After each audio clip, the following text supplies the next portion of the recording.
All right, let's dive right in and explore the absolutely unbelievable life of the unsung architect of the modern rock concert. In this explainer, we're going to look at a guy whose totally improbable journey, literally from unimaginable tragedy to building a multi-million-dollar empire, completely shaped the live music industry as we know it today.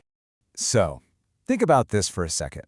Have you ever wondered who actually made it possible for you to see your favorite bands in these epic, massive arenas?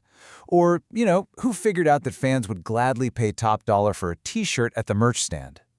Someone had to figure out how to take chaotic, totally unpredictable jam sessions and turn them into a highly scalable business model, right? Well, that guy was Bill Graham. I love how Grateful Dead drummer Mickey Hart put it. He said the Fillmore was the church of rock and roll, and Graham was the shepherd. And that's exactly it. Graham was this wild mix of promoter, therapist, and maverick. He was a brilliant negotiator who practically made rock and roll a way of life. If Mick Jagger was the ultimate rock star on stage, Bill Graham was the guy behind the scenes making sure Mick didn't literally fall off of it. Part 1. Surviving the unimaginable. To really understand his insane drive, we have to go back to his roots, because this is a story of ultimate survival. Born Wolfgang Grajunka in Berlin in 1931, his early life was just complete upheaval. His father died mere days after his birth. Then, as the Nazi threat intensified, he was placed in an orphanage and smuggled out of Europe. It's heartbreaking. His sister actually died of pneumonia while fleeing, and he later found out his mother was murdered at Auschwitz. But by 1941, he lands in a Bronx foster home as a tough-as-nails kid, changes his name to Bill Graham, and basically adopts this perfect New York hustle.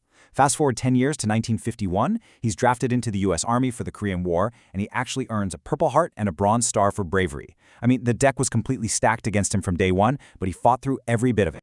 And it's kind of crazy, but it turns out that dealing with angry, hungry crowds at Catskill buffets perfectly prepared him to manage unpredictable rock stars later on in life. After the war, he worked as a caterer and a maitre d', running these after-hours poker games where he really learned to manage chaos. Honestly, if you can tell a bunch of grumpy vacationers that the buffet is officially closed, handling the backstage antics of a 1960s rock band is probably just a walk in the park.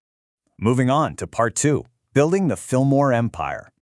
So getting into the early 1960s, Graham's massive empire actually started as a total hustle. Get this, he started out managing the San Francisco mime troupe. When the troupe's leader got busted on obscenity charges, Graham stepped up and organized a benefit concert to pay for their legal fees. He needed a venue, so he serendipitously partnered with a successful promoter named Charles Sullivan and used Sullivan's dance hall permit to book shows at the Fillmore Auditorium. But then, a year later, Sullivan tragically died, an unsolved case actually, and Graham took full control of the venue. Just like that, he becomes the absolute epicenter of the rock universe. And he absolutely didn't stop at just one dance hall. He expanded coast to coast, opening the Fillmore East in New York and Fillmore West in San Francisco. As the whole industry started blowing up, he adapted right alongside it. He went from running small clubs to these monumental outdoor spectacles, like the Day on the Green stadium shows in Oakland. Eventually, he even partnered with Apple Steve Wozniak to build the massive Shoreline Amphitheater in Silicon Valley. Just to put into perspective how central he was to that whole counterculture explosion, he hosted a staggering 51 shows for the Grateful Dead at the Fillmore alone. 51 shows. But the thing to remember is Graham wasn't just throwing concerts. He was cultivating a real community. He made a point to integrate the civil rights movement, the peace movement, and farm workers' rights directly into the music scene. He wanted to make sure that when you went to a show, you left feeling a renewed sense of social responsibility. Which brings us to Part 3, the live music business and how he created scalable revenue. So how exactly did he turn incense and tie-dye into serious money? Well, his company, Bill Graham Presents, built an unbelievable $30 to $50 million net worth. He took these historically chaotic, one-off concerts and literally transformed them into a highly scalable, diversified corporate machine. By securing venue leases, building his own in-house production teams, pushing high-margin merchandise, which was huge, and locking down top-tier acts with stable, long-term contracts, Graham totally insulated his business. He protected it from the wild market fluctuations that were destroying all the smaller promoters at the time. But despite all that cash flow, the changing landscape took a really heavy toll on him. By 1971, Graham actually decided to shut down both the Fillmore West and East. He was deeply disillusioned with how shifting and ruthless the music industry was becoming. The counterculture he helped build was turning into this massive corporate machine, and he straight up said the sheer brutality and the under-the-table shenanigans of it all were just exhausting him.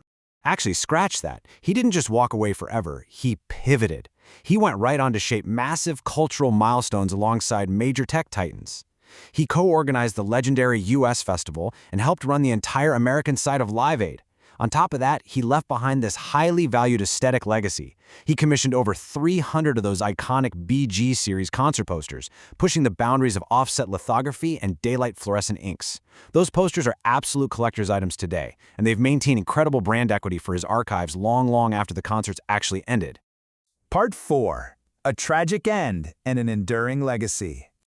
The final act of Graham's extraordinary life was incredibly sudden and tragic. On a stormy night in October 1991, returning from a Huey Lewis concert and wearing a Lynyrd Skynyrd jacket, Graham was killed when his helicopter struck high-voltage power lines near Vallejo, California.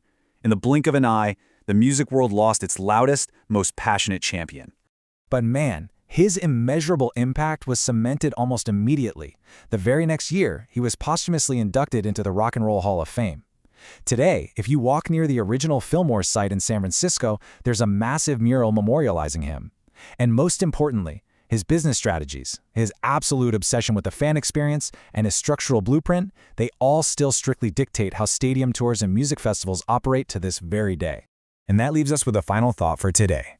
The next time the lights go down at a massive rock show, or you buy a piece of merch, or you're just marveling at the sheer scale of a festival, remember, you are standing directly inside the incredible legacy of Bill Graham, a kid who somehow escaped the darkest chapters of human history, only to turn around and teach the entire world how to rock and roll. Thanks for hanging out for this explainer, and we will definitely catch you next time.